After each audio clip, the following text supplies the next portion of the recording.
സെക്ഷൻ്റെ ഈ വർഷത്തെ കൺവെൻഷൻ്റെ അവസാനത്തെ രാത്രി ഒന്നുചേർന്നിരിക്കുന്ന നിങ്ങളെല്ലാവരെയും ഞാൻ വന്ദനം ചെയ്യും. പ്രത്യേകിച്ച് സെക്ഷൻ്റെ പ്രസ്ബിറ്ററും ഇന്നത്തെ യോഗത്തിൻ്റെ അധ്യക്ഷനുമായിരിക്കുന്ന ഡോക്ടർ പ്രിൻസ്, അദ്ദേഹത്തോടൊപ്പം പ്രവർത്തിക്കുന്ന കമ്മിറ്റി അംഗങ്ങൾ, ഈ പുല്ലൂർ വെസ്റ്റ് സെക്ഷനിലെ പാസ്റ്റർമാർ, അവരുടെ കുടുംബങ്ങൾ, വിശ്വാസികൾ, സഹോദരി സഹോദരന്മാർ, നമുക്കൊരുമിച്ച് നമ്മുടെ ഈ കൺവെൻഷൻ ഗ്രൗണ്ടിൽ ഇങ്ങനെ ഒരു യോഗം കൂടി വരാൻ ദൈവം അവസരം നൽകി. നമ്മളിങ്ങനെ കൺവെൻഷന് വേണ്ടി വാങ്ങിച്ച ഗ്രൗണ്ടാണ്.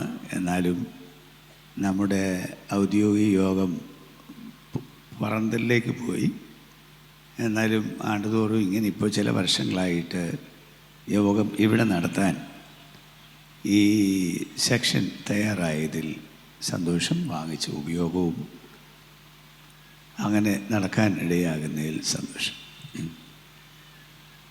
ദൈവത്തിൻ്റെ വചനം കഴിഞ്ഞ 4 ദിവസം ഇവിടെ ദൈവത്തിൻ്റെ ദാസന്മാർ അറിയിച്ചുകൊണ്ടിരുന്നു. ഞാനിങ്ങോട്ട് വരുന്ന വഴിക്കും എന്താണ് അവർ സംസാരിച്ചത് എന്നതിനെക്കുറിച്ച് ഞാനിങ്ങനെ ഒന്ന് വിളിച്ച് അന്വേഷിക്കുകയുണ്ടായി. ഇന്ന് രാത്രി ഒരല്പസമയം അതിനെ തുടർന്ന് ദൈവത്തിൻ്റെ വചനത്തിൻ്റെ അടുക്കിലേക്ക് നമ്മൾ പോകാണ്. നമ്മൾ വചനം കേൾക്കാൻ തയ്യാറായിരിക്കുകയാണെന്ന് എനിക്കറിയാം. നമ്മുടെ ഹൃദയങ്ങൾ ഒരുങ്ങിയിരിക്കുന്നു എന്ന് ഞാൻ വിശ്വസിക്കുന്നു. ദൈവം ഇന്ന് രാത്രി അവിടുത്തെ വചനത്താൽ നമ്മോട് സംസാരിക്കട്ടെ. ദൈവത്തിൻ്റെ വചനം അധികാരമുള്ള വചനമാണ്. എല്ലാവരുടെ മേലും അധികാരമുള്ള വചനമാണ്. അതിൻ്റെ ശക്തിയുമുണ്ട്. പക്ഷേ എങ്ങനെ വചനം സ്വീകരിക്കുന്നു അതിനനുസരിച്ചിരിക്കും ആ ശക്തിയുടെ വ്യാപാരം നമുക്ക് അനുഭവപ്പെടുന്നത്. ഏതായാലും വചനത്തിന് അതിൻ്റെ അധികാരം ഉണ്ട്. ഇന്ന് രാത്രി നിങ്ങളോട് പറയാനായിട്ട് എനിക്ക് പ്രേരണയുള്ള ഒരു വേദഭാഗത്തേക്കും ഒരു പ്രധാന ആശയത്തിലേക്കും നിങ്ങളുടെ ശ്രദ്ധ ഞാൻ തിരിക്കുകയാണ്. വെളിപ്പാട് പുസ്തകം 5-ാം അധ്യായത്തിൽ അതിൻ്റെ 6 മുതൽ 12 വരെയുള്ള വാക്യങ്ങളിൽ ഒരു പ്രയോഗം, അതാണ് എനിക്ക് പ്രത്യേകിച്ച് ഇന്ന് എടുത്തു കാണിക്കാനുള്ളത്. വെളിപ്പാട് പുസ്തകം 5-ാം അധ്യായത്തിൻ്റെ 6 മുതൽ 12 വരെയുള്ള വാക്യങ്ങൾ. ഞാൻ സിംഹാസനത്തിൻ്റെയും 4 ജീവികളുടെയും നടുവിലും മൂപ്പന്മാരുടെ മധ്യത്തിലും ഒരു കുഞ്ഞാട് അറുക്കപ്പെട്ടതുപോലെ നിൽക്കുന്നത് കണ്ടു. അതിന് 7 കൊമ്പും സർവ്വഭൂമിയിലേക്കും അയച്ചിരിക്കുന്ന 7 ദൈവാത്മാക്കളായ 7 കണ്ണുമുണ്ട്. അവൻ വന്ന് സിംഹാസനത്തിലിരിക്കുന്നവൻ്റെ വലങ്കയിൽ നിന്ന് പുസ്തകം വാങ്ങിയപ്പോൾ 4 ജീവികളും 24 മൂപ്പന്മാരും ഓരോരുത്തൻ വീണയും വിശുദ്ധന്മാരുടെ പ്രാർത്ഥന എന്ന ധൂപവർഗം നിറഞ്ഞ പൊൻകലശവും പിടിച്ചുകൊണ്ട് കുഞ്ഞാടിൻ്റെ മുൻപാകെ വീണു.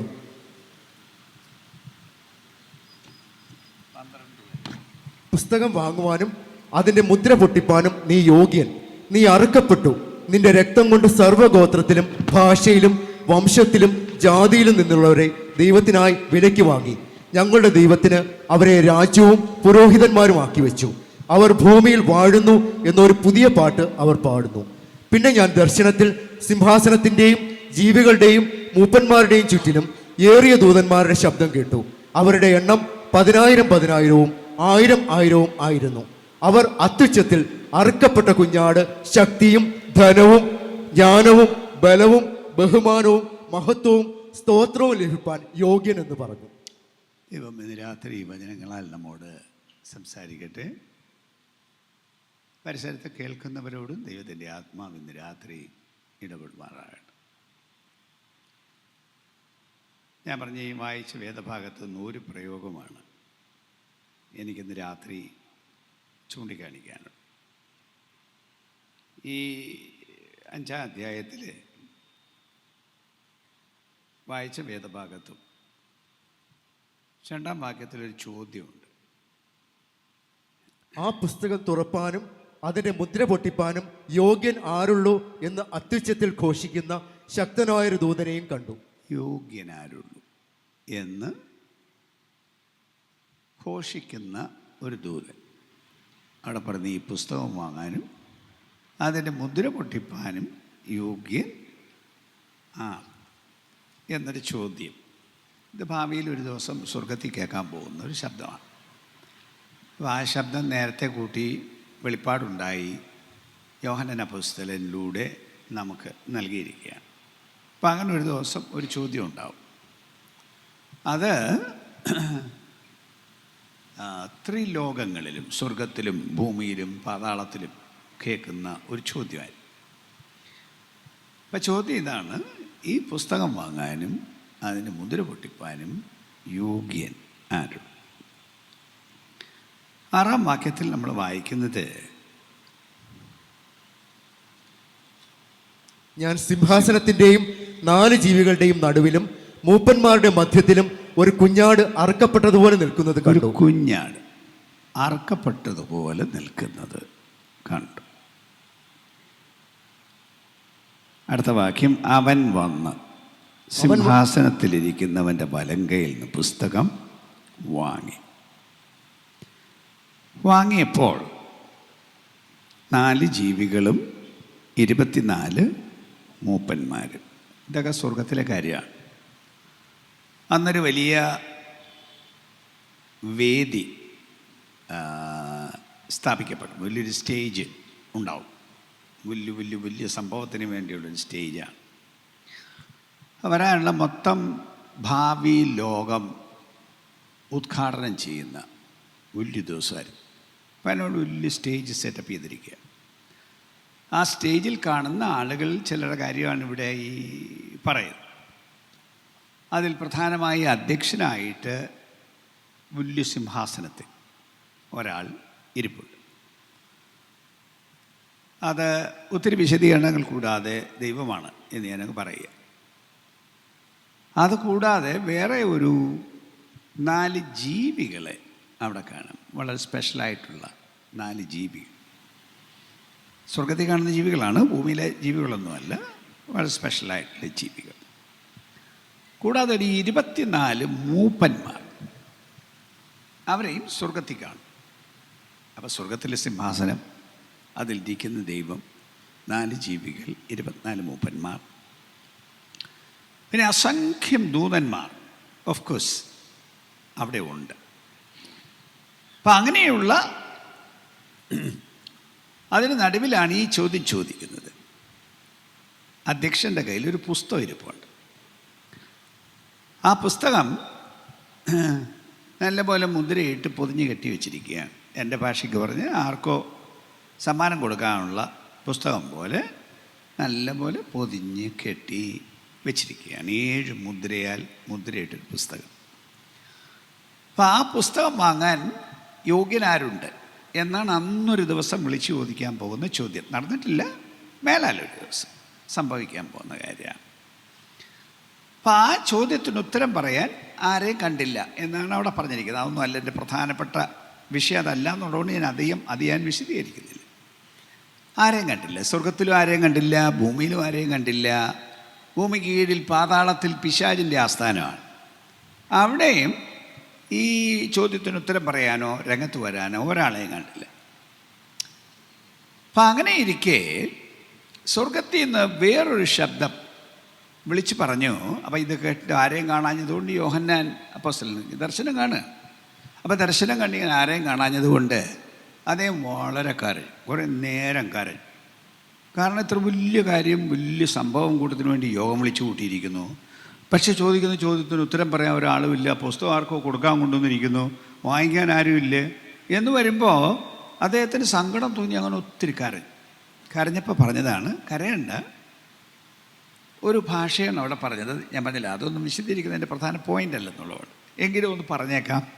വായിച്ചത്, യഹൂദാ ഗോത്രത്തിലെ സിംഹവും ദാവീദിൻ്റെ വേരുമായവൻ ഈ പുസ്തകം വാങ്ങാനും അതിൻ്റെ മുദ്ര പൊട്ടിപ്പാനും ജയം പ്രാപിച്ചിരിക്കും.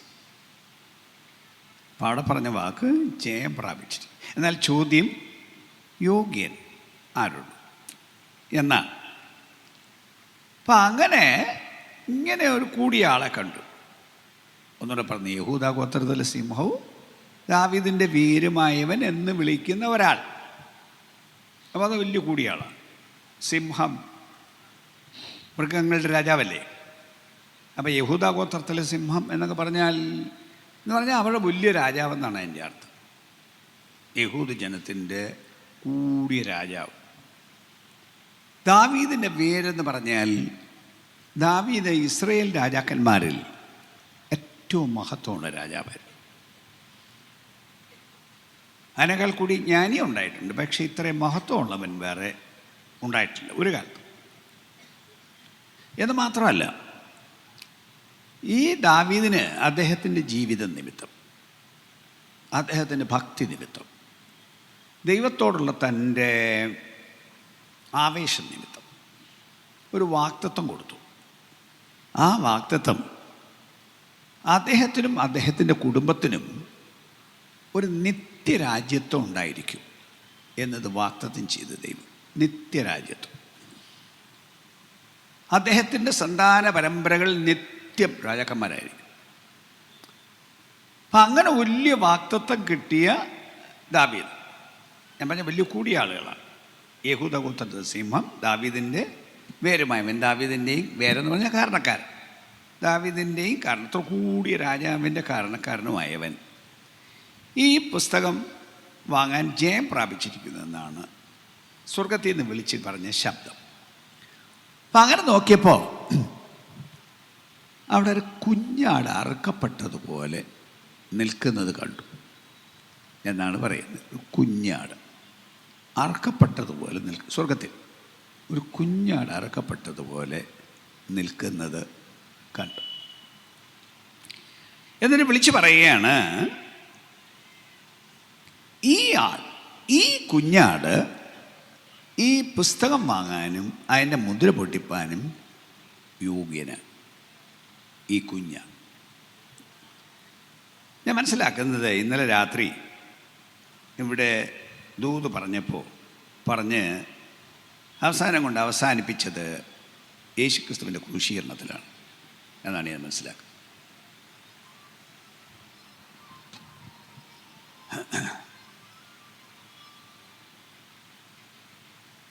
ആരാണ് ഈ കുഞ്ഞാട്? എന്താണ് ഈ പറയുന്ന വാക്കുകളുടെ അർത്ഥം? ഇന്നലത്തെ പ്രസംഗത്തിൻ്റെ ബാക്കിയാണ് എനിക്ക് പ്രസംഗിക്കാനുള്ളത്.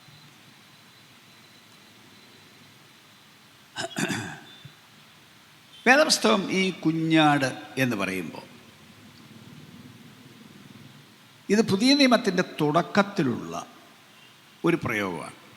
പുതിയ നിയമത്തിൻ്റെ തുടക്കത്തിൽ എന്ന് ഞാൻ പറഞ്ഞാൽ യേശു വന്നപ്പോഴല്ലേ പുതിയ നിയമം തുടങ്ങുന്നത്. അപ്പം യേശു വന്ന് യേശുവിനെ ലോകത്തിന് പരിചയപ്പെടുത്തി കൊടുക്കാൻ വേണ്ടി ദൈവം ഒരാളെ ഭൂമിയിൽ അയച്ചിരുന്നു പ്രത്യേകമായിട്ട്. അത് യോഹന്നാൻ സ്നാപകനാണ്, നമുക്കെല്ലാവർക്കും അറിയാം. അപ്പം അങ്ങനെ യോഹന്നാൻ സ്നാപകൻ യേശുക്രിസ്തുവിനെ പരിചയപ്പെടുത്തിയ വാക്കാണ്, ഇതാ ലോകത്തിൻ്റെ പാപം ചുമക്കുന്ന ദൈവത്തിൻ്റെ കുഞ്ഞാട്. ലോകത്തിൻ്റെ പാപം ചുമക്കുന്ന ദൈവത്തിൻ്റെ കുഞ്ഞാട്. അങ്ങനെയാണ് യേശുവിനെ ലോകത്തിന് പരിചയപ്പെടുത്തിയത്. അപ്പം ആ തരത്തിലാണ് ഇപ്പോൾ ഈ യോഹന്നാൻ അപ്പോസ്തലനോട് പറഞ്ഞ ആളിനെ നോക്കിയപ്പോൾ കണ്ടത്, ഇങ്ങനെ ഒരു കുഞ്ഞാട് അറുക്കപ്പെട്ടതുപോലെ നിൽക്കുന്നത് കണ്ടു. എന്നിട്ട് ആ കുഞ്ഞാട്, എൻ്റെ പ്രധാന വാചകം യോഗ്യൻ. യോഗ്യൻ ഞാൻ പറഞ്ഞല്ലോ, ഈ കുഞ്ഞാടെന്ന് ഇവിടെ ചൂണ്ടിക്കാണിക്കുന്നത് യേശുവിനെയാണെന്നാണ് ഞാൻ പറഞ്ഞതിൻ്റെ അർത്ഥം. കാരണം യോഹന്നാൻ സ്നാപകൻ അങ്ങനെയാണല്ലോ പറഞ്ഞത്, ലോകത്തിൻ്റെ പാപം ചുമക്കുന്ന ദൈവത്തിൻ്റെ കുഞ്ഞാട് എന്ന് ഞാൻ പറയുമ്പോൾ അതിൻ്റെ അർത്ഥം എന്താണെന്ന് കേൾക്കുന്ന ആർക്കും മനസ്സിലാകാൻ വേണ്ടി രണ്ട് വാക്കി പറയണം. അല്ലെങ്കിൽ ഇത് മനുഷ്യന് മനസ്സിലാവാത്തൊരു കാര്യം പോലെ. യേശു ഒരാടല്ല, യേശു മനുഷ്യനായിട്ടാണ്. ദൈവമായിരുന്നു, പക്ഷെ ഭൂമിയിൽ യേശു മനുഷ്യനായിട്ട് വന്നു. പിന്നെന്താ ഈ ആടെന്നൊക്കെ പറയുന്നത്? ലോകത്തിൻ്റെ പാപം ചുമക്കുന്ന ദൈവത്തിൻ്റെ കുഞ്ഞാട് എന്ന് പറഞ്ഞത് എന്താണെന്നോ? യേശു എന്തിനു വന്നു എന്നാണ് ആ പ്രയോഗം കൊണ്ട് അർത്ഥമാക്കിയത്. യേശു വന്നത് ലോകത്തിലെ മനുഷ്യൻ്റെ പാപത്തിന് പരിഹാരം വരുത്താൻ വേണ്ടിയാണ്. പാപം വളരെ ഗൗരവമായിട്ടാണ് വേദപുസ്തകം പറയുന്നത്. ഗൗരവം എന്ന് ഞാൻ പറയുമ്പോൾ ഈ വാക്യം നിങ്ങൾക്കറിയാമായിരിക്കും. പാപത്തിൻ്റെ ശമ്പളം മരണമത്രേ. പാപം ചെയ്യുന്ന ദേഹി മരിക്കണം. പാപത്തിന് കൊടുക്കേണ്ട ശിക്ഷ അതാണ്, കൊല്ലണം. ദൈവത്തിൻ്റെ കോടതിയുടെ വിധിയാണത്. പുരാതനമേ ദൈവത്തിൻ്റെ വിധിയാണ്. മനുഷ്യൻ പാപം ചെയ്തു. പാപം ചെയ്യുന്നതിന് മുമ്പേ പറഞ്ഞു, നീ അത് ചെയ്യരുത്, ചെയ്യുന്ന നാളിൽ നീ മരിക്കും. മുൻകൂട്ടി പറഞ്ഞാണ്. പാപത്തിൻ്റെ ശമ്പളം മരണമാണ്. മരണം എന്ന് അന്ന് ആദാമിനോട് പറഞ്ഞപ്പോഴും ഈ വേദപുസ്തകം പറയുന്ന ഭാഷയിലും അതിന് പല അർത്ഥമുണ്ട്. പല അർത്ഥമുണ്ട് എന്ന് പറയുമ്പോൾ, ഇപ്പം ആദാമിനോട് പറഞ്ഞു, നീ ആ നന്മ തിന്മകളുടെ അറിവിൻ്റെ വൃക്ഷഫലം തിന്നരുത്. തോട്ടത്തിൽ നടക്കുന്ന ആ വൃക്ഷഫലം തിന്നരുത്. തിന്നുന്ന നാളിൽ നീ മരിക്കും. ഒന്നുകൂടെ പറയാം, തിന്നുന്ന നാളിൽ നീ മരിക്കും. ആദാമിൻ്റെ ഭാര്യയും തിന്നു, പക്ഷെ അന്ന് അവർ മരിച്ചില്ല. പറഞ്ഞത് തിന്നുന്ന നാളിൽ നീ മരിക്കുമെന്നല്ലേ, അന്ന് അവർ മരിച്ചില്ല. അപ്പോൾ ദൈവം എന്നാ മനുഷ്യനെ പേടിപ്പിക്കാൻ വേണ്ടി ഒരു കള്ളം പറഞ്ഞതാണ്, തിന്നുന്ന നാളിൽ നീ മരിക്കുമെന്ന് പറഞ്ഞത്. വാസ്തവത്തിൽ മരണമെന്ന് പറഞ്ഞാൽ എന്താണ്? എൻ്റെ സാധാരണ ഭാഷയ്ക്ക് ഞാനങ്ങ് പറയുക, മരണം എന്ന് പറയുന്നതേ, ഇപ്പം നമ്മുടെ വീടുകളിലെ ഉദാഹരണത്തിനെടുത്ത് ഞാൻ പറയാം. നമ്മുടെ വീട്ടിൽ ഏറ്റവും അടുത്ത ആൾ മരിച്ചാൽ, അമ്മ മരിച്ചു അല്ലേ, ഏറ്റവും അടുത്ത ആൾ നമ്മുടെ വീട്ടിൽ അന്നേരം ഒരാൾ മരിച്ചു. മരിക്കുന്ന വിവരം ഏറ്റവും അടുത്ത ആളിനോടല്ലേ അന്നേരം നമ്മൾ വിളിച്ച് പറയുന്നത്. ഇപ്പോൾ ഫോൺ എടുത്ത ഉടനെ വിളിച്ച് പറയല്ലേ. വിളിച്ച് പറയുമ്പോൾ സാധാരണ എന്താണ് പറയുന്നത്? അമ്മ മരിച്ചു എന്നാണ് അമ്മ പറയുന്നത്? ഇല്ലല്ലോ. ആദ്യം പറയുന്നത് അമ്മ പോയി എന്നാണ്. അങ്ങനെ പറയുള്ളൂ, അമ്മ പോയി. ശരിയാണ്, അമ്മ അവിടെ ഉണ്ടായിരുന്നു, ആ വീട്ടിലുണ്ടായിരുന്നു. ഇപ്പോഴും അമ്മയുടെ ശരീരം അവിടെ കിടപ്പുണ്ടല്ലോ. അമ്മ പോയി. അകത്ത് അമ്മയുണ്ടായിരുന്നു, അമ്മ അങ്ങ് പോയി. എങ്ങോട്ടോ പോയി. അപ്പം ആ പോയതിനെ അല്ലേ മരണമെന്ന് പറയുന്നത്?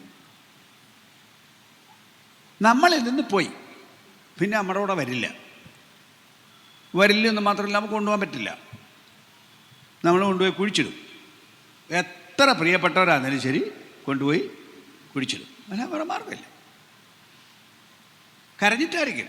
ചിലപ്പോൾ ചില മരണമൊക്കെ ഭയങ്കര വിഷമവും വല്ലാത്ത സങ്കടമുള്ള മരണങ്ങളും നിങ്ങളും കണ്ടിട്ടുണ്ടാകും, ഞാനും കണ്ടിട്ടുണ്ടാകും. ഞാൻ ഒത്തിരി മരണത്തിന് പോകുന്ന ആളാണ്. അപ്പോൾ ചിലപ്പോൾ ചങ്കു പൊട്ടിക്കരയുന്ന മരണങ്ങളുണ്ടാവും. പെട്ടെന്ന് ഉണ്ടാവുന്ന മരണങ്ങൾ ഒരു നിമിഷം കൊണ്ട്. തന്നെയല്ല, ഒരു കുടുംബത്തിൻ്റെ എല്ലാത്തിനും ആശ്രയമായിരിക്കുന്ന ഒരാൾ ഇരിക്കുന്ന ഇരിപ്പിൽ അങ്ങ് പോയെന്ന് പറഞ്ഞാൽ താങ്ങുമോ? അതും നല്ല ചെറുപ്പക്കാരൻ. അങ്ങനെ വരുമ്പം ആ സങ്കടം വലുതായി. പോയി, ആൾ വേർപെട്ടു പോയി. അതല്ലേ വാസ്തവത്തിൽ മരണം എന്ന് പറയുന്നത്? മനുഷ്യനെ ദൈവം ഉണ്ടാക്കിയത് ദൈവത്തിൻ്റെ കൂടെ താമസിക്കാൻ വേണ്ടിയാണ്. മനുഷ്യൻ്റെ ബന്ധം ദൈവവുമായിട്ടായിരുന്നു ആദ്യത്തെ മനുഷ്യൻ്റെ ബന്ധം. മനുഷ്യനെ ആ തോട്ടത്തിലാക്കിയിട്ട്, ഏദൻ എന്ന തോട്ടത്തിലാക്കിയിട്ട് ദൈവം അവിടെ വരുമായിരുന്നു. വന്ന് ഒന്നിച്ച് വർത്താനം പറയും, അങ്ങനെ ദൈവം സഹകരിക്കും. അങ്ങനെയൊക്കെ ഉണ്ട ആ ഒരു തോട്ടത്തിൽ ഈ സംഭവം കഴിഞ്ഞപ്പോൾ, ഇത് തിന്നു കഴിഞ്ഞപ്പോൾ ദൈവം വൈകിട്ട് വന്നു. അന്നേരം വൈകിട്ട് വന്നിട്ട് പറഞ്ഞു, ഇവിടെ നിന്ന് ഇറങ്ങിക്കോണം, മേലെ നിന്നെ ഇവിടെ കണ്ടുപോലും. ഇതിനകത്ത് തിരിച്ചു കയറിയാൽ നിന്നെ കൊല്ലും, വെട്ടിക്കൊല്ലാൻ ദൂതനെ നിർത്തി. അപ്പം അന്ന് തന്നെ ദൈവത്തിൻ്റെ അരികിൽ നിന്ന് ആളിനെ പിടിച്ച് പുറത്താക്കി. അപ്പം അങ്ങനെ അകന്നു പോകുന്നതിനാണ് മരണം എന്ന് പറയുന്നത്. മരിച്ചു. ശാരീരികമായി മരിച്ചില്ല. അതിന് വേദപുസ്തകം പറയുന്ന വേറൊരു വാക്കുണ്ട്. എഫേസ്യ ലേഖനം 2-ാം അധ്യായത്തിൽ 1-ാം വാക്യം, അതിക്രമങ്ങളാലും പാപങ്ങളാലും മരിച്ചവരായിരുന്ന നിങ്ങളെയും അവൻ ഉയർപ്പിച്ചു. അപ്പം ദൈവത്തിൽ നിന്ന് അകന്നു പോകുന്ന ആ കാര്യത്തിന് പറയുന്ന പേരാണ് മരണം. ആ മരണത്തെ നമുക്ക് ദൈവശാസ്ത്ര ഭാഷയിൽ പറഞ്ഞാൽ ആത്മീയ മരണം എന്ന് പറയാം. അകത്തെ മനുഷ്യൻ്റെ മരണം. ദൈവത്തിൻ്റെയൊക്കെ ചെല്ലരുത്. അപ്പം അതൊരു വലിയ ദോഷമാണ്. ദൈവത്തിൻ്റെയൊക്കെ ചെല്ലാൻ പറ്റില്ല എന്ന് പറഞ്ഞാൽ പിന്നെ അതിൻ്റെ ഭാവിയും ഒത്തിരിയുണ്ട്.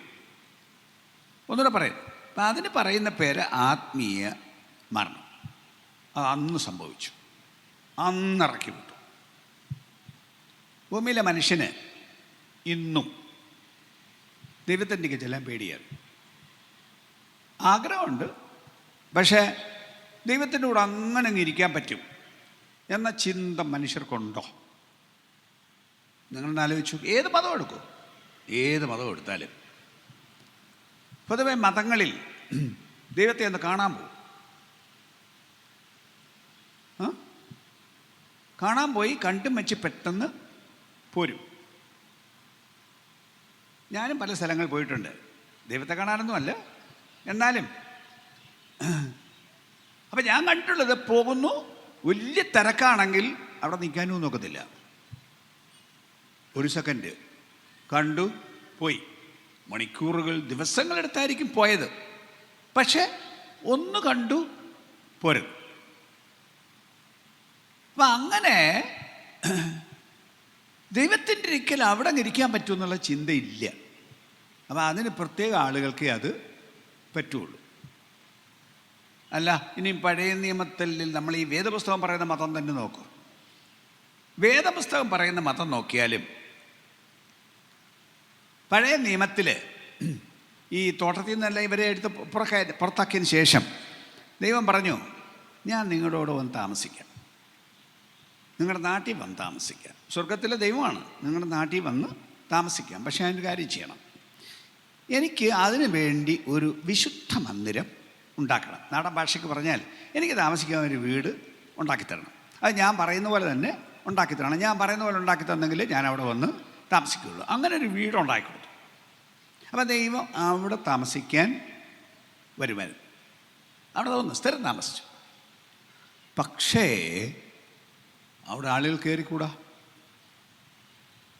ദൈവം ഇരിക്കുന്ന മുറിയിൽ ആരും കയറിക്കൂടാ. സാധാരണ ആളുകൾ വന്നാൽ ആ മുറി കഴിഞ്ഞ് വേറൊരു മുറിയും കഴിഞ്ഞ് അതിന് അപ്പുറത്തും മുറ്റത്ത് നിന്നിട്ട് പോവാം. അത്രയേ ഉള്ളൂ. അതിനകത്തുള്ളൊരു മുറിയിൽ, ദൈവം ഇരിക്കുന്ന മുറി പറ്റില്ല, അടുത്ത മുറി ചെല്ലണമെങ്കിൽ അതിനു വേണ്ടി പ്രത്യേകം വേർതിരിക്കപ്പെട്ട മനുഷ്യരുണ്ട്. വേറെ ഒരു കാര്യത്തിനും പോവാതെ ആത്മീയ കാര്യം മാത്രം നോക്കി ജീവിക്കുന്ന മനുഷ്യർ. വേറെ ഒരു കാര്യത്തിനും അവർ പൊയ്ക്കൂടാ, വേറെ തൊഴിലിന് പൊയ്ക്കൂടാ. അവരെ വിളിച്ചിരുന്ന പഴയ നിയമത്തിൽ പുരോഹിതന്മാരെന്ന്. അതൊരൊറ്റ കുടുംബത്തിൽപ്പെട്ടവരായിരുന്നു. അവർക്ക് ചുമ്മാ ഒന്നും കയറി വരാൻ പറ്റില്ല.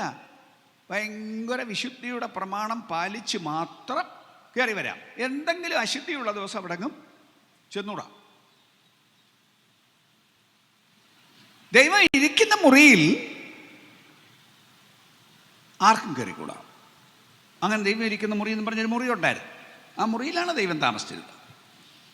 അവിടെ ഒരാൾക്ക് ചെല്ലാം എന്ന് നമ്മൾ കേട്ടിട്ടുണ്ട്. ശരിയാണ്, ഒരാൾക്ക് ചെല്ലാം. പക്ഷെ ആണ്ടിൽ ഒരു ദിവസമേ ചെല്ലാവൂ. ആ കൃത്യ ദിവസമേ ചെല്ലാവൂ. ആ ദിവസം മൊത്തം അവിടെ താമസിക്കാൻ പറ്റില്ല. പെട്ടെന്ന് ചെല്ലണം, ചെയ്യാനുള്ള കർമ്മം ചെയ്ത് വെച്ച് പെട്ടെന്ന് പോരണം. എന്ന് മാത്രമല്ല, ചെല്ലുന്നതിന് മുമ്പ് ആ മുറി മുഴുവനും പുക കൊണ്ട് നിറയ്ക്കണം. മൊത്തം പുക കൊണ്ട് മൂടണം. കാരണം ഈ കണ്ണും കൊണ്ട് കണ്ടുപോയെങ്കിൽ മരിച്ചു പോകും. അതിനൊന്നും കാണാതെ വണ്ണം പുക ആ മുറി മുഴുവൻ മൂടിയതിന് ശേഷം മാത്രമേ ഇദ്ദേഹം അകത്ത് കടക്കാവൂ. അപ്പം എന്ത് സംഭവിച്ചു? അന്ന് ദൈവം പറഞ്ഞതാണ്, തിന്നുന്ന നാളിൽ നീ മരിക്കും. ദൈവവുമായിട്ടുള്ള ഇടപാട്, ആ ബന്ധം അതോടെ പോയി. സ്തോത്രം. അതൊന്ന്. രണ്ടാമത്തെ കാര്യം, 900 വയസ്സ് കഴിഞ്ഞതിന് ശേഷം അദ്ദേഹം മരിച്ചു. ആദാം മരിച്ചു. ആദ്യമൊക്കെ കുറേ കാലം മനുഷ്യൻ ജീവിക്കുമായിരുന്നു. പിന്നിങ്ങനെ കുറഞ്ഞു വന്നു, 120 പിന്നെ അതെല്ലാം കഴിഞ്ഞ് വെച്ച് നമ്മൾ സാധാരണ പറയുന്നൊരു കണക്കില്ലേ, മോശ സങ്കീർത്തനത്തിൽ പറഞ്ഞിരിക്കുന്ന ഒരു കണക്ക്, മനുഷ്യൻ്റെ ആയുഷ്കാലം 70 സംവത്സരം, ഏറെയായാൽ 80 സംവത്സരം. അപ്പോൾ 80 വയസ്സൊക്കെ കഴിഞ്ഞ് വല്ലവരും മരിച്ചാൽ നമുക്ക് ഓക്കെയാണ്. പക്ഷെ നേരത്തെ മരിച്ചാലാണ് നമുക്കൊരു വിഷമമുള്ളത്. അപ്പോൾ അങ്ങനൊരു മരണം ആദാമിനുണ്ടായി എന്ന് മാത്രമല്ല, ഭൂമിയിൽ എല്ലാ മനുഷ്യർക്കും ഉണ്ടാവും. നമ്മുടെ വീട്ടിൽ മുൻപിതാക്കളും മാതാക്കളെല്ലാം പോയില്ലേ? നമ്മുടെ സഹോദരങ്ങളെ പലരും മരിച്ചു പോയില്ലേ? നമ്മളും ഒരു ദിവസം മരിക്കുമെന്ന് നമുക്കറിയാമല്ലോ. അപ്പോൾ അങ്ങനെ ശരീരസംബന്ധമായി ഒരു മരണം, ശരീരസംബന്ധമായി മരണം എന്ന് പറഞ്ഞാൽ ഭൂമിയിൽ നിന്ന് അങ്ങ് പോവും. അതല്ലേ മരണം എന്ന് പറഞ്ഞാൽ? ഭൂമിയിൽ നിന്ന്, അല്ലെങ്കിൽ ഈ ഭൂമിയുടെ പുറത്തു നിന്ന് നമ്മളെ അങ്ങ് കൊണ്ടുപോയി ഭൂമിയുടെ അകത്ത് കൊണ്ടുപോയി കുഴിച്ചിടും. ശരി. അപ്പം അങ്ങനെ ശരീരസംബന്ധമായി മരണം അത് എല്ലാവർക്കും ഉണ്ടാവും. ഒരിക്കൽ മരിക്കുകയും പിന്നെ ന്യായവിധിയും ദൈവം മനുഷ്യർക്ക് നിയമിച്ചിരിക്കും. ശരിക്കും ആദ്യം ദൈവം മനുഷ്യനെ ഉണ്ടാക്കിയപ്പോൾ മരിക്കാനല്ല ഉണ്ടാക്കിയത്, എന്നും ജീവിക്കാനാണ് ഉണ്ടാക്കിയത്. മനുഷ്യൻ മരിക്കേണ്ട ആവശ്യമില്ലായിരുന്നു. പാപനിമിത്തം എല്ലാം കേടായ സാഹചര്യത്തിൽ ദൈവം വച്ചൊരു ക്രമമാണ് മനുഷ്യ ശരീരത്തിൻ്റെ മരണം. അപ്പം അങ്ങനെ രണ്ടാമതൊരു മരണം, ആ മരണം കൊണ്ടും തീരില്ല, പിന്നെ ഉണ്ടൊരു മരണം. പിന്നെയുള്ള മരണം എന്ന് പറയുന്നതിന് രണ്ടാം മരണം എന്ന് പറയും. വെളിപ്പാട് പുസ്തകം 20-ാം അധ്യായം 14-ാം വാക്യത്തിലൊക്കെ പറയുന്ന ഒരു കാര്യമാണ് രണ്ടാം മരണം. ശരീരത്തിൽ ഒന്ന് മരിച്ചു, ഇനി ഒന്നുകൂടെ മരിക്കും. എന്താണ് രണ്ടാം മരണം എന്ന് പറയുന്നത്? മരണത്തെയും പാതാളത്തെയും തീപ്പൊയ്കയിൽ തള്ളിയിട്ടു. ഈ തീപ്പൊയ്ക രണ്ടാമത്തെ മരണം. അങ്ങനൊരു മരണമുണ്ടെന്ന്. മരണം എന്നവിടെ പറഞ്ഞാൽ നമുക്ക് സാധാരണ മനസ്സിലാകുന്ന ഭാഷ അല്ലത്. കാരണം മരിച്ചു എന്ന് പറഞ്ഞാൽ പിന്നെ നമ്മൾ കൊണ്ടുപോയി കുഴിച്ചിടുകയാണ്. പിന്നെ നിലനിൽപ്പില്ല, അസ്തിത്വം ഇല്ല എന്നാണ് നമ്മുടെ ചിന്ത. പക്ഷെ ഈ സംഭവം നടക്കുമ്പോൾ ആൾ പിന്നെ നിത്യം ജീവിക്കും. ഈ സംഭവം കഴിഞ്ഞ് അയാൾ അവസാനിച്ചു പോകുന്നില്ല, നിത്യം ജീവിക്കും. അവിടെ സ്ഥിരതാമസമാണ്. എന്താണ് ഈ രണ്ടാം മരണം എന്ന് പറയുന്നത്? അവിടെ പറയുന്നു മരണത്തെയും പാതാളത്തെയും തീപ്പൊയ്കയിൽ തള്ളിയിട്ടു. ഈ തീപ്പൊയ്ക രണ്ടാമത്തെ മരണം. അടുത്ത വാക്യം കൂടെ വായിച്ചാൽ, ജീവപുസ്തകത്തിൽ പേരെഴുതി കാണാത്ത ഏവനെയും തീപ്പൊയ്കയിൽ തള്ളിയിടും. തീപ്പൊയ്ക, അതിനെ നമ്മൾ നരകമെന്ന് വിളിക്കും, പാതാളമെന്ന് വിളിക്കും. ഇങ്ങനെ പല വാക്ക് നമ്മൾ ഉപയോഗിക്കും. വേദപുസ്തകമുള്ള വാക്കാണ് നമ്മൾ ഉപയോഗിക്കും. എന്താണ് പിന്നെ അതിനെ മരണം എന്ന് വിളിക്കാൻ കാരണം? മഹാകഷ്ടം. ജീവിതത്തിലെ ഏറ്റവും വല്ലാത്ത കാര്യം എന്ന് പറഞ്ഞാൽ മരണം. ഒരുത്തനെ തൂക്കിക്കൊല്ലാൻ വിധിച്ചു എന്ന് പറഞ്ഞാൽ എന്തോ ഒരു ഭയങ്കര സംഭവമാണ്. എല്ലാ ആശയം പോയില്ലേ തൂക്കിക്കൊല്ലാൻ വിധിച്ചാൽ? അങ്ങനെ ഒരുത്തനെ കൊണ്ടുപോയി ഒരിക്കലും സ്വസ്ഥതയില്ലാത്ത ഭയങ്കര പീഡയുടെയും ദണ്ഡനത്തിൻ്റെയും സ്ഥലത്ത് മനുഷ്യനെ കൊണ്ടുപോയി ഇടുമെന്ന്. അവിടെ തീയാണ്.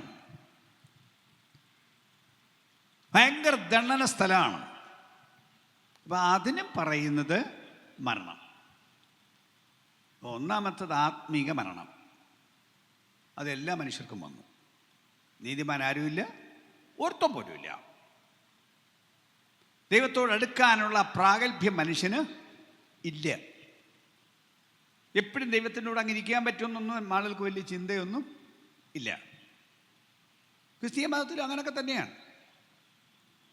പിന്നെ ക്രിസ്തീയ മതത്തിലും നമ്മൾ ഒത്തിരി ക്രിസ്ത്യാനികൾ ഒരു വിശുദ്ധനെ വിളിച്ച് പറയും, എൻ്റെ കാര്യം അങ്ങോട്ടൊന്ന് പറഞ്ഞേക്കണേ, എനിക്ക് നേരിട്ട് അങ്ങോട്ട് പോകാൻ അത്ര പറ്റില്ല, അതിന് പറ്റില്ല, നേരിട്ട് പോകുമെങ്കിൽ പിന്നെ പോയാൽ മതിയായിരുന്നു. അപ്പോൾ ഒരു വിശുദ്ധനെ വിളിച്ച് പറയും, എൻ്റെ കാര്യം ദൈവത്തോടൊന്ന് പറഞ്ഞേക്കണേ. അല്ലെങ്കിൽ ഒരു പുണ്യവാളനെ വിളിച്ച് പറയും, ഇല്ലേ അമ്മയെ വിളിച്ച് ഒന്ന് പറയും. അപ്പം അതിൻ്റെ അർത്ഥം എന്താണ്? നേരിട്ട് ചെല്ലാനുള്ള സാവകാശം ഇല്ല, അവകാശം ഇല്ല. അതാണ് ഈ ക്രിസ്തീയ മതത്തിൽ ഞാൻ പറയുന്നത്. ഇതെല്ലാം ഞാനിതൊക്കെ വെറും സാധാരണ ഭാഷയ്ക്ക് മനുഷ്യന് മനസ്സിലാകാൻ വേണ്ടി പറയുകയാണ്. നിങ്ങൾ പ്രതീക്ഷിക്കുന്ന വലിയ ദൈവശാസ്ത്ര വാക്കുകൾ എപ്പോഴും ഞാൻ പ്രസംഗിക്കാറില്ല, അതൊക്കെ ചിലപ്പോഴേ ഉള്ളൂ. പൊതുലോകത്തിനും കൂടെ കാര്യം മനസ്സിലാവണമല്ലോ. അതുകൊണ്ട് അപ്പം അങ്ങനെ മരണം വന്നു. പാപം അത്രയ്ക്ക് ഗൗരവമാണ്. പാപത്തിൻ്റെ ഫലം മരണമാണ്. ആ മരിച്ച മനുഷ്യനെ ആ പാപം പോക്കി ശുദ്ധീകരിക്കാനാണ് യേശു വന്നത്.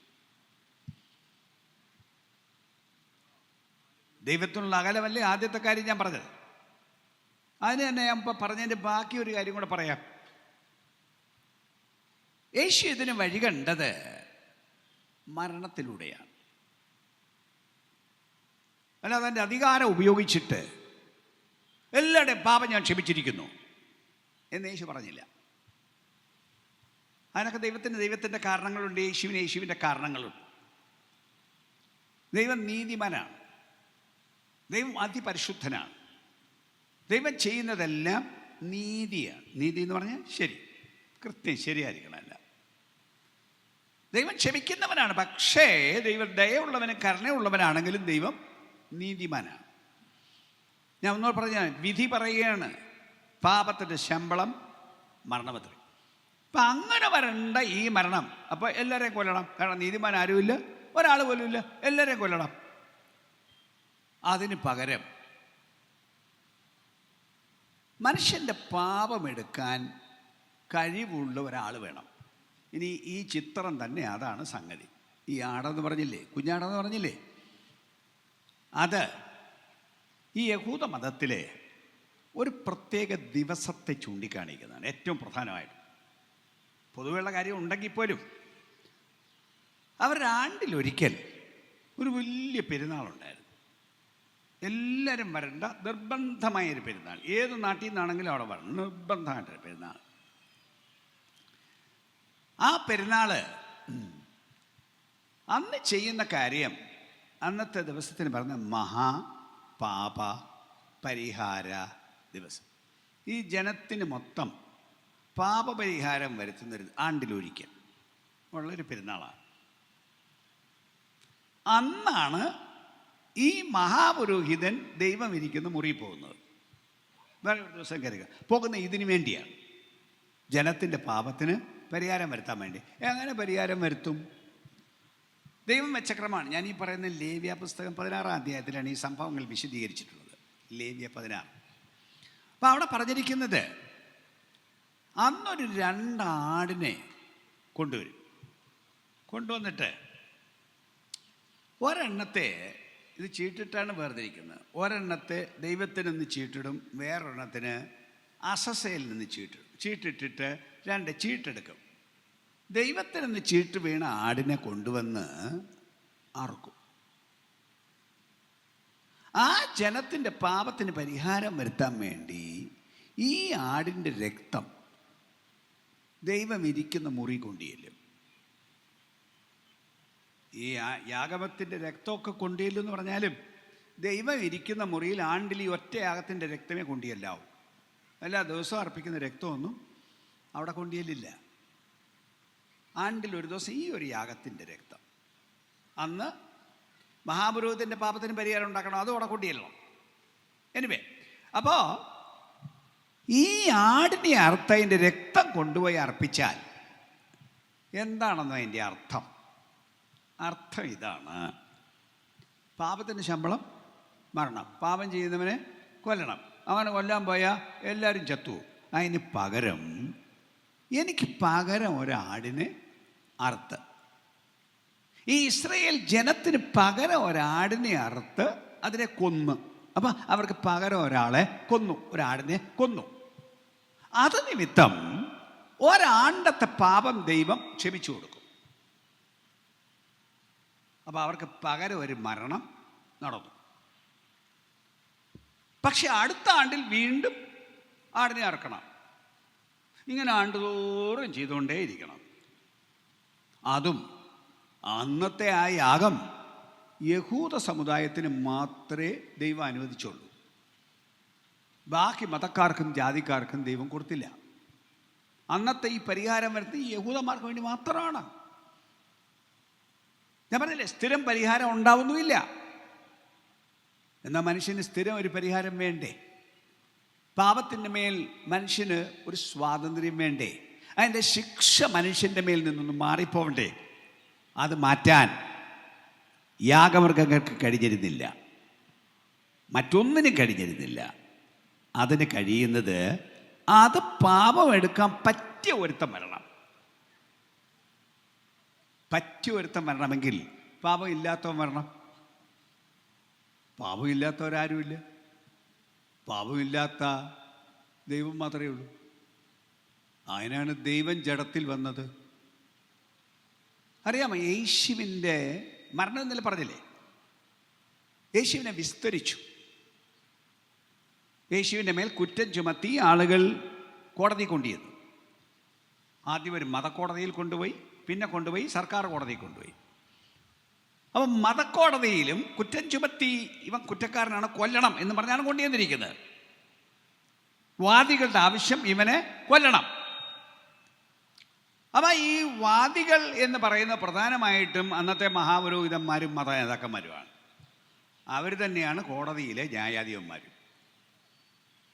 ഈ ഈ ഈ പ്രധാന പുരോഹിതന്മാരാണ് ഈ ഇരിക്കുന്ന ന്യായാധിപന്മാർ.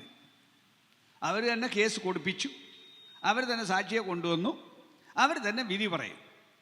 അങ്ങനെ ഇരുന്ന് വിസ്തരിച്ചിട്ടും ഇവരെ എന്തോന്നെല്ലാം കുറ്റം ചുമത്തി യേശുവിനെ കൊണ്ടുപോയി വിസ്തരിച്ചോ, ഒരു കുറ്റവും തെളിയിക്കാൻ അവരെ കൊണ്ട് പറ്റിയില്ല. ഒറ്റ കുറ്റവും. അപ്പം പിന്നെയും വേറെ സാക്ഷിയെ കൊണ്ടുവരും, അയാളെ കൊണ്ട് പറയിക്കും. അയാളെ വിസ്തരിച്ച് കഴിയുമ്പോഴും കുറ്റം തെളിയുന്നില്ല. അവസാനം ഒരു ചോദ്യം ചോദിച്ചു യേശുവിനോട്: നീ ജീവനുള്ള ദൈവത്തിൻ്റെ പുത്രനായ ക്രിസ്തു തന്നെയോ? നീയാണോ ക്രിസ്തു? പറയുക. യേശു പറഞ്ഞു, അതെ, ഞാനാണ് ക്രിസ്തു, മനുഷ്യപുത്രൻ സർവശക്തന്റെ വലത്തുഭാഗത്തിരിക്കുന്നതും ആകാശ മേഘങ്ങളോടെ വരുന്നതും നിങ്ങൾ കാണും എന്ന് പറഞ്ഞപ്പോ അവർ പറഞ്ഞു, ശരി ശരി ശരി, നമ്മൾ ഇവൻ ദൈവമാണെന്ന് പറഞ്ഞു, ദൈവപുത്രനാണെന്ന് പറഞ്ഞു, കൊല്ലണം അവന്, മരണയോഗ്യൻ എന്ന് പറഞ്ഞു. എന്നാലും ആരോപിച്ച കുറ്റമൊന്നും തെളിയിക്കാൻ അവരെ കൊണ്ട് പറ്റിയില്ല. അവിടെ നിന്നാണ് സർക്കാർ കോടതിക്ക് വിട്ടത്. സർക്കാർ കോടതിക്ക് വിട്ട് വിസ്താരം, ആവർത്തിച്ച് വിസ്താരം. വിസ്തരിക്കുന്ന ന്യായാധിപൻ പ്രധാനമായും പീലാത്തോസ് എന്ന ഒരു ന്യായാധിപൻ. അദ്ദേഹം പല ആവർത്തി വിസ്തരിച്ചിട്ട് ഓരോ പ്രാവശ്യവും കഴിയുമ്പോഴും പറയും, നിങ്ങൾ പറയുന്ന കുറ്റമൊന്നും ഞാൻ ഈ ആളിൽ കാണുന്നില്ല. അപ്പോൾ അവർ കിടന്ന് ബഹളം വെക്കും, വേറെ സാക്ഷിയെ കൊണ്ടുവരും, അവരെ വിസ്തരിക്കും. എത്ര വിസ്തരിച്ചിട്ടും ഒരു കുറ്റവും കാണുന്നില്ല. അവസാനം പറഞ്ഞ അതാണ്, ഈ മനുഷ്യനിൽ ഞാൻ ഒരു കുറ്റവും കാണുന്നില്ല. സ്തോത്രം. എന്നാലും ജനത്തിൻ്റെ നിർബന്ധത്തിന് വഴങ്ങി, അല്ലെങ്കിൽ ഇങ്ങേർക്ക് നാട്ടിൽ ഇരിക്കാൻ പറ്റില്ല. അദ്ദേഹത്തിന് സർക്കാർ ഉദ്യോഗത്തിൽ ഗവർണറായിട്ടിരിക്കാൻ പറ്റില്ല. ഗവർണറാണ്, അദ്ദേഹമാണ് ന്യായം വിധിക്കുന്നത്. കാരണം മേളിൽ കൈസറുണ്ട്. അപ്പം കൈസറിക്ക് പരാതിപ്പെടും, നിന്റെ സ്ഥാനം തെറിപ്പിക്കും എന്ന് പറഞ്ഞപ്പോൾ പേടിച്ച് പുള്ളി എന്നാൽ കൊണ്ടുപോയിക്കൊല്ലേ, നിങ്ങളുടെ ഇഷ്ടത്തിന് കൊന്നു എന്നും പറഞ്ഞ് ഏൽപ്പിച്ചു കൊടുത്തതാണ്.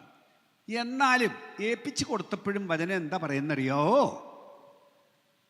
പാത്രത്തിൽ വെള്ളമെടുത്ത് കൈ കഴുകിയിട്ട് പറഞ്ഞു, ഈ നീതിമാന്റെ രക്തത്തിൽ എനിക്ക് പങ്കില്ല.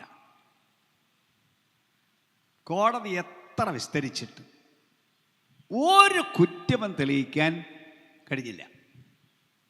യേശുവിനെ ആക്ഷേപിക്കുന്ന സമൂഹം ഉണ്ടായിരുന്നു. യേശുവിൽ കുറ്റം കണ്ടെത്താൻ നടക്കുന്ന വലിയ സമൂഹം ഉണ്ടായിരുന്നു. അതിലെ മൂപ്പന്മാരുടെ മുമ്പിൽ നിന്നുകൊണ്ട് ഒരു ദിവസം യേശു ചോദിച്ചു, നിങ്ങളിൽ ആർ എൻ്റെ പാപത്തെക്കുറിച്ച് ബോധം വരുത്താം? ഒറ്റ ഒരുത്തിന് കഴിഞ്ഞില്ല. കൂടെ നിന്നവൻ ഓരോരുത്തൻ സ്ഥലം വിട്ടു. അവസാനം നോക്കിയപ്പോൾ ഒരുത്തനുമില്ല അവിടെ. പാപമില്ലാത്ത ഒരുത്തൻ, പരിശുദ്ധനായ ഒരുത്തൻ ഇറങ്ങി വന്നു. ഇത് മാത്രമല്ല, മരിച്ചവരിൽ നിന്ന് എഴുന്നേറ്റ് വരാൻ പ്രാപ്തിയുള്ള ഒരുത്തൻ. പാപത്തിന് ശമ്പളം മരണം, കൊല്ലും. കൊന്നു കഴിഞ്ഞാൽ പിന്നെ തീർന്നു, പിന്നെ അവരെ കാണില്ലല്ലോ, അതോടെ അവസാനിച്ചു എന്നല്ലേ. എന്നാൽ മരിച്ചാലും അവിടുന്ന് എഴുന്നേറ്റ് വരാൻ പ്രാപ്തിയുള്ള ഒരുത്തൻ സ്വർഗത്തിൽ നിന്ന് വന്നു. ഈ പറഞ്ഞതുപോലെ സകല മനുഷ്യർക്കും വേണ്ടി മരിച്ചു. ഇന്നലെ ഏതാ പറഞ്ഞത്? സകല മനുഷ്യർക്കും വേണ്ടി മരിച്ചു. യഹൂദ ജാതിക്ക് വേണ്ടിയല്ല, ക്രിസ്ത്യാനി എന്ന ജാതിക്ക് വേണ്ടിയല്ല, ലോകത്തിൽ മനുഷ്യനായി പിറന്ന സകലരുടെയും പാപത്തിന് പരിഹാരം വരുത്താൻ യേശു മരിച്ചു. കേവലം മരിച്ചു എന്നല്ല, അങ്ങനെ മരിക്കുക മാത്രം ചെയ്തിരുന്നെങ്കിൽ അതിനകത്ത് വലിയ പുണ്യമൊന്നുമില്ല. അയാൾ രക്തസാക്ഷി എന്ന് വേണേൽ വിളിക്കാം എന്നേ ഉള്ളൂ. പക്ഷെ മൂന്നാം ദിവസം മരിച്ചവരിൽ നിന്ന് എഴുന്നേറ്റ് വന്നപ്പോൾ ഇദ്ദേഹം പറഞ്ഞ കാര്യം സത്യമാണെന്നും അവിടുന്ന് ദൈവമാണെന്നും എഴുന്നേറ്റ് വന്നപ്പോൾ തെളിഞ്ഞു.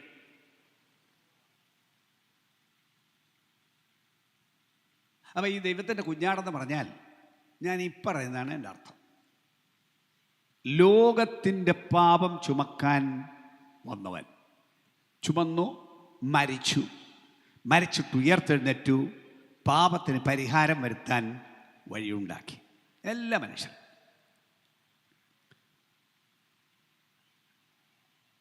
വഴിയുണ്ടാക്കി എന്ന് പറഞ്ഞാൽ അതുകൊണ്ട് എല്ലാവരും രക്ഷപ്പെട്ടില്ല. അതുകൊണ്ട് രക്ഷപ്പെടണമെങ്കിൽ ആ മരണം മറ്റ് മനുഷ്യരുടെ മരണമാണ്. വ്യക്തിപരമായി പറഞ്ഞാൽ എൻ്റെ മരണമാണ്, നമ്മുടെ ഓരോരുത്തരുടെയും മരണമാണ്. എന്ന് പറഞ്ഞാൽ നമ്മളെ കൊല്ലേണ്ടിടത്താണ് അവിടുത്തെ കൊന്നത്. അപ്പം ആ മരണം നമ്മുടെ മരണമാണ്, അത് സമ്മതിക്കണം. ആ മരണം എൻ്റെയാണെന്ന് സമ്മതിക്കണം, അത് ഏറ്റു പറയണം. ആ മരണം എൻ്റെ മരണമാണ്. യേശുവേ, എനിക്ക് പകരം അങ്ങ് മരിച്ചു, ആ മരണം എൻ്റെ മരണം, അത് നിമിത്തം എൻ്റെ ശിക്ഷ മാറ്റിയിരിക്കുന്നു, എൻ്റെ പാപം ക്ഷമിച്ചിരിക്കുന്നു. അപ്പം അങ്ങനത്തെ എൻ്റെ മരണമാക്കണം. എൻ്റെ മരണമാക്കാൻ ഞാൻ പറഞ്ഞല്ലേ, അത് ഏറ്റു പറയണം, വിശ്വസിച്ച് ഏറ്റു പറയണം. ഏറ്റു പറഞ്ഞാൽ മാത്രം പോരാ. അതിന് പുതിയ നിയമം പറയുന്ന വേറൊരു കാര്യങ്ങളുണ്ട്. യേശു മരിച്ചിട്ട് യേശുവിനെ കല്ലറയിൽ അടക്കി, മൂന്നാമത്തെ ദിവസം മരിച്ചവരിൽ നിന്ന് ഉയർത്തെഴുന്നേറ്റു. അപ്പം ഇതിൻ്റെ കൂടെ എല്ലാം പോകണം. യേശു മരിച്ചതുപോലെ പാപത്തിന് മരിക്കണം. പാപം നമ്മളെ കൊന്നു, ഇല്ലേ? നമ്മുടെ അകത്തെ മനുഷ്യനെ കൊന്നു. തിരിച്ച് നമ്മൾ പാപത്തിന് മരിക്കണം എന്ന് പറഞ്ഞാൽ മേലാ പാപം ചെയ്യില്ല എന്ന് ഇതിനകത്തൊരു തീരുമാനമുണ്ടായി. അങ്ങനെ പാപം ചെയ്യാൻ മേലാത്ത തരത്തിലുള്ള ഒരു സംവിധാനം ഇതിനകത്തുണ്ടാകണം. ഈ മനസ്സിലും ഈ ശരീരത്തിലും ഉണ്ടാവണം. അങ്ങനെ സംവിധാനമാണ്. അതിനുള്ള മാർഗം പാപം ഏറ്റുപറഞ്ഞ് പാപം വേണ്ടെന്ന് വെക്കണം. അതിന് മാനസാന്തരം എന്ന് പറയും. അതിൻ്റെ കൂട്ടത്തിൽ അതോട് ചേർന്ന് യേശുവിൻ്റെ കൂടെ അടക്കപ്പെടണം, പുതു ജീവനിൽ വരണം. അതിന് യേശു മരിച്ചിട്ട് അടക്കപ്പെട്ടു. നമ്മളും യേശുവിൻ്റെ കൂടെ അടക്കപ്പെടണം. അടക്കപ്പെടുന്ന മാർഗം സ്നാനമേൽക്കുന്നതിലാണ്. അങ്ങനെ സ്നാനമേറ്റാൽ, മനസാന്തരപ്പെട്ടിട്ട് സ്നാനമേറ്റാൽ നിങ്ങൾ യേശുവിൻ്റെ കൂടെ അടക്കപ്പെടും. അടക്കം കഴിഞ്ഞാൽ 3-ാം ദിവസം യേശു ഉയർത്തെഴുന്നേറ്റു. സ്നാനപ്പെട്ട് വരുന്ന ആൾ പാപത്തിന് മരിച്ചിട്ട് അടക്കപ്പെട്ടു, യേശുവിൻ്റെ കൂടെ ഉയർത്തെഴുന്നേറ്റു. അതാണ് അതിൻ്റെ അർത്ഥം. അല്ല ചുമ്മാത ചടങ്ങല്ല. സ്നാനജലത്തിൽ പോയി ഇനിയും വിശ്വസിച്ച് സ്നാനമാട്ടാന്ന് പറഞ്ഞാലും കേവല ചടങ്ങല്ല. ഇതിനകത്ത് നടക്കുന്ന ആന്തരിക പ്രക്രിയയാണ്. അപ്പം അങ്ങനെ പാപം നീക്കാൻ ദൈവം ഒരു വഴി ഉണ്ടാക്കി ആ വഴി അംഗീകരിച്ചാൽ പാപമോചനം ഉണ്ടാവും. ഇനി ഞാൻ വായിച്ച വാക്യത്തിലേക്ക് തിരിച്ചു വരും.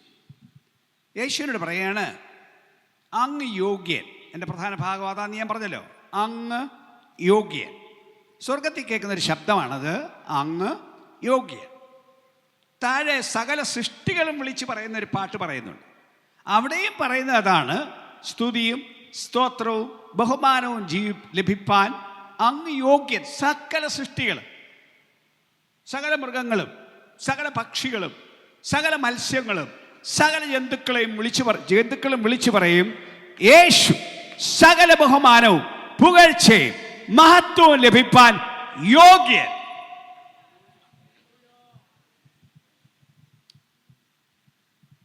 ആ വാക്യം ഒന്നുകൂടി നോക്കാം. എന്താ പറയുന്നത്? അവർ അത്യുച്ചത്തിൽ നീ അറുക്കപ്പെട്ടു, നിന്റെ രക്തം കൊണ്ട്. അല്ലേ? നീ അറുക്കപ്പെട്ടു. യേശുവിനോട്, കുഞ്ഞാടിനോട് പറയുകയാണ്, നീ അറുക്കപ്പെട്ടു, നിന്റെ രക്തം കൊണ്ട് സർവഗോത്രത്തിൽ നിന്നും ഭാഷയിൽ നിന്നും വംശത്തിൽ നിന്നും ജാതിയിലുള്ളവരെ ദൈവത്തിനായി വിലയ്ക്ക് വാങ്ങി. വലിയ വേദശാസ്ത്ര വാക്കുകളാണ്. അങ്ങനെ ഒത്തിരി കാര്യങ്ങൾ വിശദീകരിക്കാൻ പറ്റില്ല. എന്നാൽ ഞാൻ ലളിത ഭാഷയെ പറഞ്ഞതുപോലെ, നമ്മളെ ദൈവത്തിൻ്റെക്ക് നിൽക്കാൻ സമ്മതിക്കാതെ ആട്ടിപ്പുറത്താക്കിയതല്ലേ, മരണം സംഭവിച്ചല്ലേ, അവിടുന്ന് നമ്മളെ തിരിച്ചെടുത്തു എന്ന് വെക്കാം. തൽക്കാലം അത്രയും വിലയ്ക്ക് വാങ്ങി എന്നുള്ളതിന് തൽക്കാലം അത്രയും പറയാൻ പറ്റുന്നുള്ളൂ. ഞാൻ പറഞ്ഞില്ലേ, വലിയ വേദശാസ്ത്ര വാക്കാണ്, അതെല്ലാം വിശദീകരിക്കാൻ നേരമില്ല. അപ്പം അങ്ങനെ തിരിച്ചെടുത്തു, പാപം ക്ഷമിച്ച് തിരിച്ചെടുത്തു. സ്നാനമേറ്റ് പുറത്തു വന്നതോടെ തിരിച്ചെടുത്തത് മാത്രമല്ല, അത് സകല ഗോത്രത്തിൽ നിന്നും ഭാഷയിൽ നിന്നും വംശത്തിൽ നിന്നും ജാതിയിലുള്ളവരെ. എനിക്ക് അവിടെ ഒന്നുകൂടെ പറയണം, ഈ സുവിശേഷം ക്രിസ്ത്യാനി മാത്രം കേൾക്കേണ്ട സുവിശേഷം അല്ല, നാട് മൊത്തം കേൾക്കേണ്ട സുവിശേഷമാണ്. പക്ഷെ നാട്ടുകാർക്കെല്ലാം കേൾക്കാൻ ഇന്ന് ഇഷ്ടമില്ല എന്നുള്ളത് ശരിയാണ്. ഇഷ്ടമുണ്ടെങ്കിലും ഇല്ലേലും പൊന്നു സുഹൃത്തെ, ഒരു ദിവസം നിങ്ങൾക്ക് രക്ഷ വേണം. രക്ഷ കിട്ടിയില്ലെങ്കിൽ അവസാനത്തെ ഒരു മരണമുണ്ട്, അതെല്ലാവർക്കും കിട്ടും. അങ്ങനെയല്ലേ? ജീവപുസ്തകത്തിൽ പേരെഴുതി കാണാത്ത ഏവനെയും തീപ്പൊയ്കയിൽ തള്ളിയിടും. ഒരു ദിവസം അവിടെ നിൽക്കേണ്ടി വരും. യേശു മരിച്ചിട്ട് ഉയർത്തെഴുന്നേറ്റവൻ, സ്വർഗത്തിലേക്ക് പോയവൻ, ഇനി തിരിച്ചു വരുന്നവൻ, ഏത് കണ്ണും അവനെ കാണും. ഏത് കണ്ണും, അഖിലാണ്ടത്തിൽ ഏത് മനുഷ്യരും അവിടുത്തെ കാണും. അന്ന് വരുമ്പം അലറി നിലവിളിക്കും മനുഷ്യൻ കാണുമ്പം. എന്താ അല്ലറി നിലവിളിക്കാൻ കാരണം? ഇവർ ഈ പ്രസംഗിക്കുന്നതൊക്കെ ചുമ്മാ അന്ന് ഇത് മതമാണെന്ന് പറഞ്ഞ് നടന്നു. പക്ഷെ ഒരു ദിവസം ഈ ആകാശം തുറന്നിങ്ങി ഇറങ്ങി വരും. ഞങ്ങളീ പ്രസംഗിക്കുന്ന യേശു ഈ ആകാശം തുറന്നിങ്ങി ഇറങ്ങി വരും. ഭയങ്കര ബഹളത്തോടെ, അട്ടഹാസത്തോടെ, വലിയ കാഹള ശബ്ദത്തോടെ, ദൂതന്മാരുടെ ആർപ്പ് വിളിയോടുകൂടെ ഇറങ്ങി വരും. ഉറങ്ങുന്നവനും എഴുന്നേറ്റ് വരും. അത്ര ഭയങ്കര തകർപ്പ്.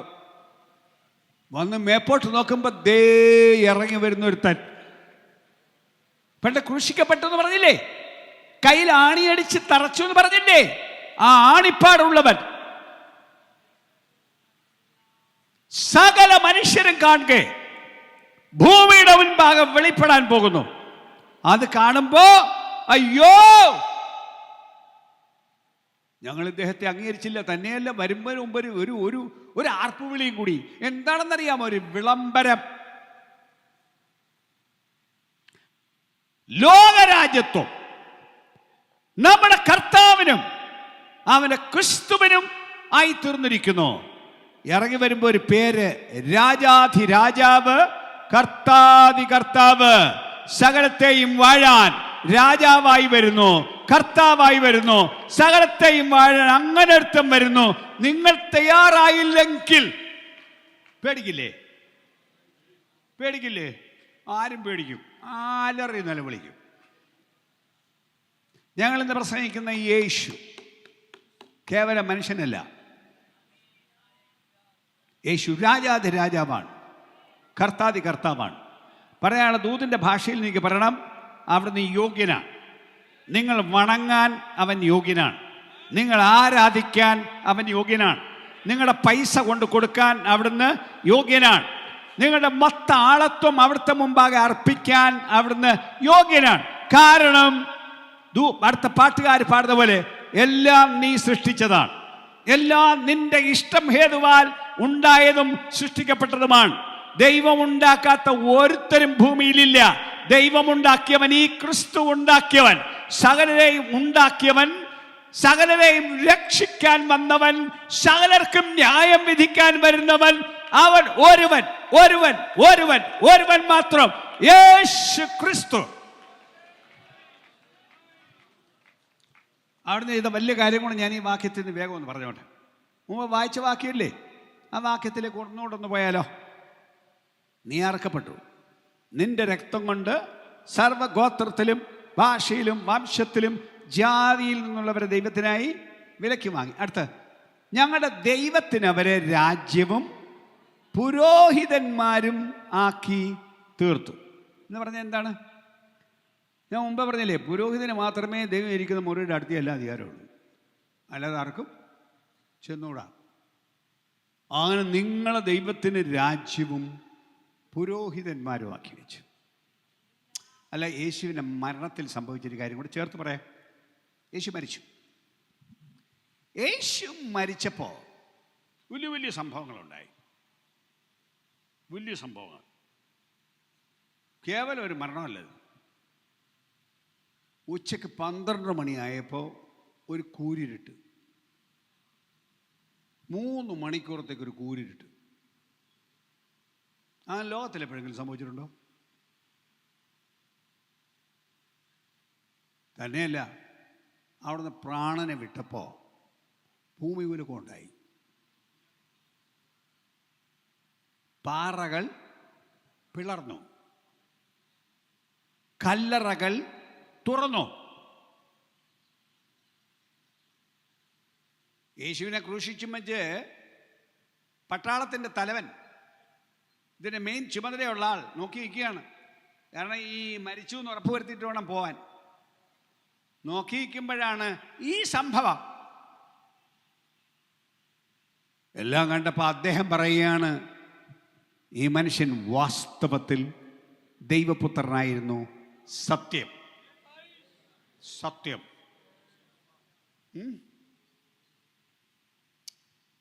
അല്പകാര്യം കൂടെ പറഞ്ഞ് ഞാൻ ഇന്ന് രാത്രി എൻ്റെ ദൂത് നിർത്തട്ടെ. യേശു മരിച്ചപ്പോൾ ആളുകൾ എന്ത് പറഞ്ഞെന്നറിയാമോ? ദൈവം പോലും രക്ഷിക്കാൻ വന്നില്ല.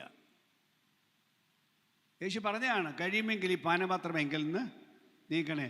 എൻ്റെ ദൈവമേ, എൻ്റെ ദൈവമേ, നീ എന്നെ കൈവിട്ടത് എന്തെന്നും നിലവിളിച്ച് നാട്ടുകാർ കേട്ടു. അപ്പോൾ ആളുകൾ എന്ത് പറഞ്ഞു?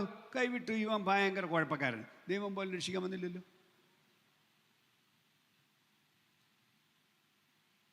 വഴിയെ പോയ മനുഷ്യർ പറഞ്ഞു, ഇവൻ മന്ദിരം പൊളിച്ച് 3 ദിവസം കൊണ്ട് പണിയുമെന്ന് പറഞ്ഞവനാണ്. ഇറങ്ങി വാ, നീ ഇത്രയും കാലം പറഞ്ഞ മുഴുവൻ ചതിവല്ലേ എന്ന് പറഞ്ഞ് ആക്ഷേപിച്ചു. പുരോഹിതന്മാരുടെ വൃന്ദം ഇത് കാണാൻ വന്നു. അവരുടെ വലിയ ആഘോഷമല്ലേ, യേശുവിനെ അവർ കൊന്നല്ലേ, ആഘോഷിക്കാൻ വന്നു. ആഘോഷിക്കാൻ വന്നിട്ട് യേശുവിനെ നോക്കി പറഞ്ഞു, നീ ബാക്കിയുള്ളവരെ എല്ലാം രക്ഷിച്ചു, നിന്നെ തന്നെ രക്ഷിക്കാൻ പറ്റിയില്ലല്ലോ. നീ ദൈവമാണെങ്കിൽ ഇറങ്ങി വാ ക്രൂശിൽ. യേശുവിൻ്റെ യോഗത്തിന് വന്ന പുള്ളികളും ഒക്കെയാണ് ഈ ആക്ഷേപിച്ചിട്ട് പോയത്. മഹാപുരോഹിതന്മാരുടെ കാര്യമല്ലേ ഞാൻ പറഞ്ഞത്. നാട്ടുകാർ, അപ്പം തിന്നവർ, രോഗസൗഖ്യം പ്രാപിച്ചവർ, ഇവരെല്ലാം കളിയാക്കിയിട്ട് പോയി, പുച്ഛിച്ചിട്ട് പോയി. സ്തോത്രം. കുരിശിൽ കിടന്ന കള്ളനും ഒരുത്തനും ആക്ഷേപിച്ചിട്ട് പോയി, അവൻ ചത്തു, ആക്ഷേപിച്ചിട്ട് ചത്തു. ഇവരെല്ലാം എന്ത് പറഞ്ഞെന്നറിയോ? ഇവനെ കൊള്ളില്ല, ഇവനെ പറഞ്ഞത് മുഴുവൻ പോളിവാരൻ, ഇവൻ ദൈവമല്ല, ഇവൻ പറഞ്ഞ സത്യമല്ല. ഇങ്ങനെ എല്ലാവരും വിളിച്ച് പറഞ്ഞ് ആക്ഷേപിച്ചാണ് യേശുവിൻ്റെ മരണം നടന്നത്. അപൂർവം ചിലർ മുമ്പേ പറഞ്ഞത് ഞാൻ പറഞ്ഞതെന്ന് ശരിയാണ്.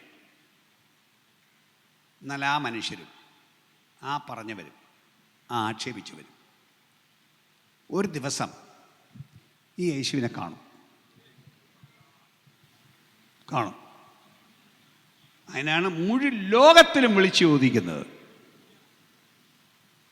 യോഗ്യനാരുണ്ട് എന്ന് സ്വർഗത്തിൽ ചോദിക്കുന്നു, പാതാളത്തിൽ ചോദിക്കുന്നു, ഭൂമിയിൽ ചോദിക്കുന്നു.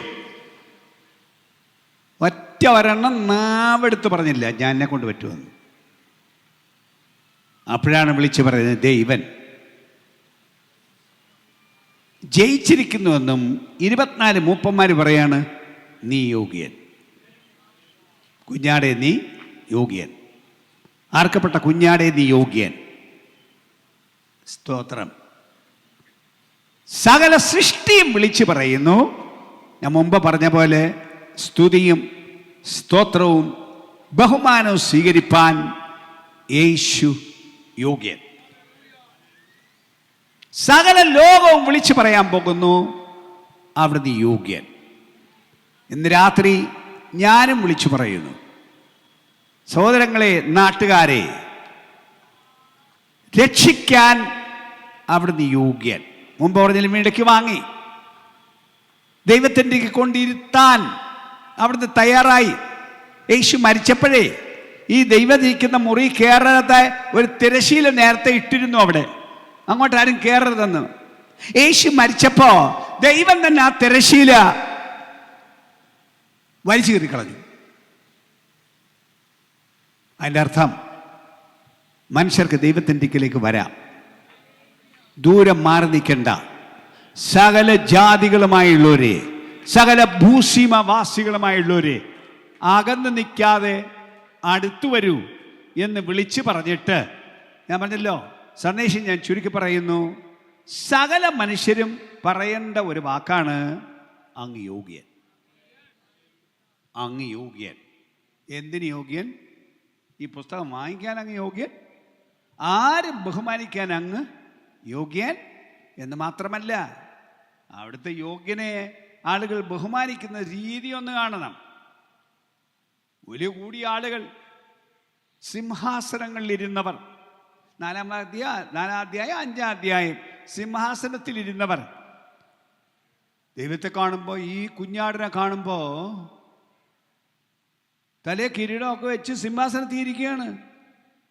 ഈ തലേന്ന് കിരീടം അങ്ങ് എടുക്കും, സിംഹാസനത്തിൽ എഴുന്നേക്കും. എന്നിട്ട് ദൈവത്തിൻ്റെ സിംഹാസനത്തിന് മുൻപാകെ, കുഞ്ഞാടിൻ്റെ മുമ്പാകെ നിലത്ത് വീഴും, തറയെ വീഴും, കമണ്ണ് വീണിട്ട് വിളിച്ചു പറയും, അങ്ങ് യോഗ്യൻ, അങ്ങ് യോഗ്യൻ. കൊച്ചു ബഹുമാനമൊന്നും കൊടുത്താൽ പറ്റില്ല.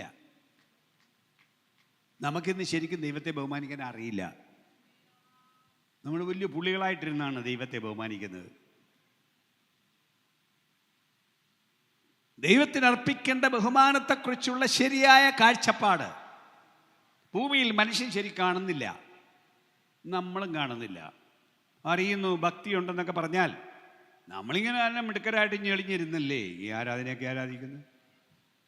ദൈവം അത്ര നമ്മളെപ്പോലെ തുല്യനല്ല. ഒന്നുകൂടെ പറയാം, നമ്മളെപ്പോലെ തുല്യനല്ല ദൈവം. ദൈവം സകലം ഉണ്ടാക്കിയവൻ, സകലത്തിന് ഉടമസ്ഥൻ. എല്ലാ മുഴങ്കാലും ഒരു ദിവസം മുട്ടുകുത്തി തറ കമന്ന് കിടന്നും മുട്ടുകുത്തി സകല മനുഷ്യനും അംഗീകരിക്കേണ്ട നാമമാണ്, രക്ഷകനാണ് യേശു. ഇന്ന് രാത്രി പറയാനുള്ളത്, ആ മരിച്ച യേശു യോഗ്യനാണ്. വിളിച്ചു പറയേണ്ടത്, ആ മരിച്ച യേശു യോഗ്യനാണ്. എന്നെ രക്ഷിക്കാൻ യോഗ്യനവൻ, എന്നെ ദൈവത്തിലേക്ക് കൊണ്ടുപോകാൻ യോഗ്യനവൻ. ഇനി ഒരു ദിവസം മനുഷ്യർക്ക് ഭൂമിയിൽ വാഴാൻ അധികാരം കൊടുക്കുന്നത് അവൻ. യേശു രാജാവായി വരുന്നു, കൂടെ വാഴാൻ കുറെ മനുഷ്യരെ വിളിക്കുന്നു, അതിനും അധികാരം തരാൻ യോഗ്യൻ അവനാണ്. സകലത്തിലും യേശു യോഗ്യൻ. അന്തരംഗത്തിൽ ഈ ഉറപ്പ് വേണം. ദൈവത്തെ സേവിക്കുമ്പോൾ എല്ലാ പ്രായക്കാർക്കും യേശു യോഗ്യൻ എന്ന ഉറപ്പോടെ ദൈവത്തെ സേവിക്കുന്നു. ആ ഭയങ്കര അധികാരവും മഹത്വവും കാണണം. മനുഷ്യരുടെ മുമ്പായി പോയി ആരെങ്കിലും കളിയാക്കിയാൽ പേടി തോന്നരുത്, നാണം തോന്നരുത്. ഈ നാമനിമിത്തം ആരെങ്കിലും തല്ലിയാൽ നാണം തോന്നരുത്, പേടി തോന്നരുത്. കാരണം അവിടുന്ന് യോഗ്യൻ. നിങ്ങൾ ഏറ്റു പറയാൻ യോഗ്യൻ, നിങ്ങൾ കുമ്പിടാൻ യോഗ്യൻ, നിങ്ങൾ സേവിക്കാൻ യോഗ്യൻ. അതിന് യോഗ്യൻ ഒരുത്തൻ മാത്രം. പാപികൾക്ക് വേണ്ടി മരിച്ച് ഉയർത്തെഴുന്നേറ്റ യേശു മാത്രം. എന്നും ഏറ്റുപാടേണ്ട പാട്ട്, കുഞ്ഞാടേ അങ്ങ് യോഗ്യൻ, അങ്ങ് യോഗ്യൻ. സ്വർഗത്തിൽ കേൾക്കുന്ന ശബ്ദം. നമ്മളും ഏറ്റു പറയേണ്ട പാട്ട്, കുഞ്ഞാട് യോഗ്യൻ. അവിടുത്തെ അർഹമായ ബഹുമാനം കൊടുത്ത് ആദരവോടെ അവിടുത്തെ സേവിക്കണം.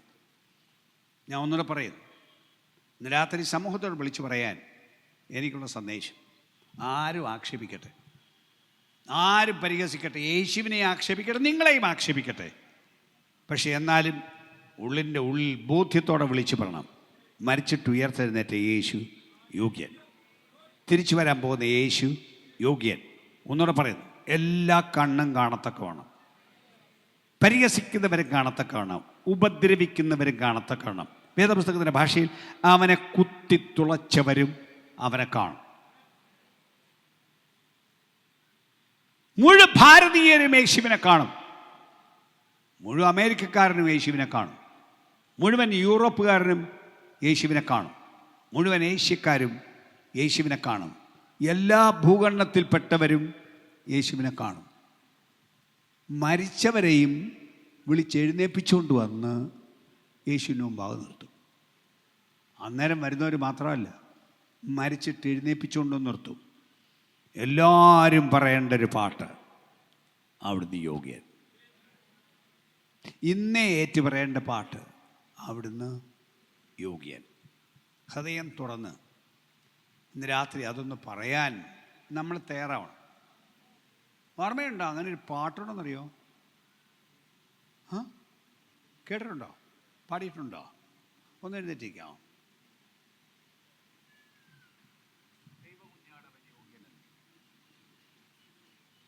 ഹൃദയം തുറന്നൊന്ന് പാടാവോ? രാത്രി ഈ വചനം നാട്ടി കേട്ടവരെ, പാപം ക്ഷമിക്കാൻ യേശു യോഗ്യൻ, ശാപം നീക്കാൻ യേശു യോഗ്യൻ, രോഗം നീക്കാൻ യേശു യോഗ്യൻ,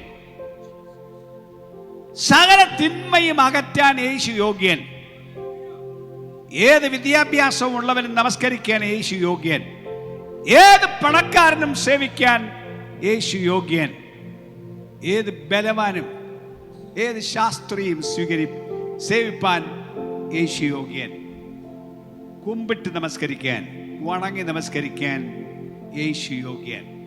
ഹൃദയം തുറന്ന് ആത്മാവിൽ ചേർന്ന് പാടൂ. ഇന്ന് രാത്രി ആ പുണ്യമുള്ള ശക്തിയുള്ള യോഗ്യനായ യേശുവിൻ്റെ ശക്തി, രോഗമുള്ള ശരീരമാണെങ്കിൽ അതിലേക്ക് വ്യാപരിക്കട്ടെ. ഈ പാട്ടിൻ്റെ സമയത്ത് എവിടെയൊക്കെ പാപത്തിൻ്റെ കറകൾ കിടപ്പുണ്ടെങ്കിൽ, അതിൻ്റെ ബാക്കി കിടപ്പുണ്ടെങ്കിൽ, ഇതുവരെ രക്ഷപ്പെടാത്തവർക്ക് മൊത്തം കഴുകിക്കളയാൻ.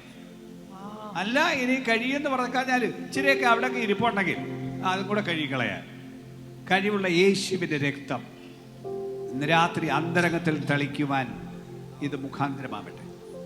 ആ പാട്ട് ഹൃദയം തുറന്ന് പാടണം, ആത്മാവിൽ പാടണം.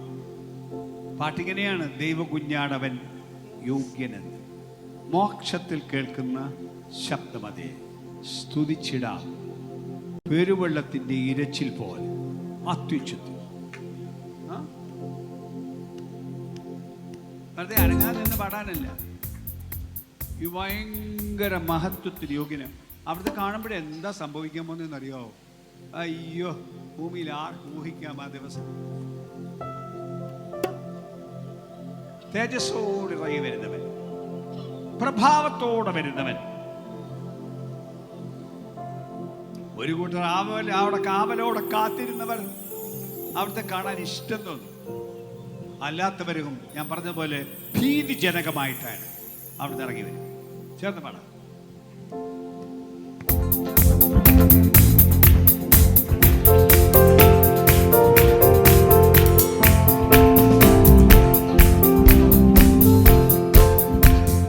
ദൈവകുഞ്ഞാടവൻ യോഗ്യനെന്ന് മോക്ഷത്തിൽ കേൾക്കുന്ന ശബ്ദമത്.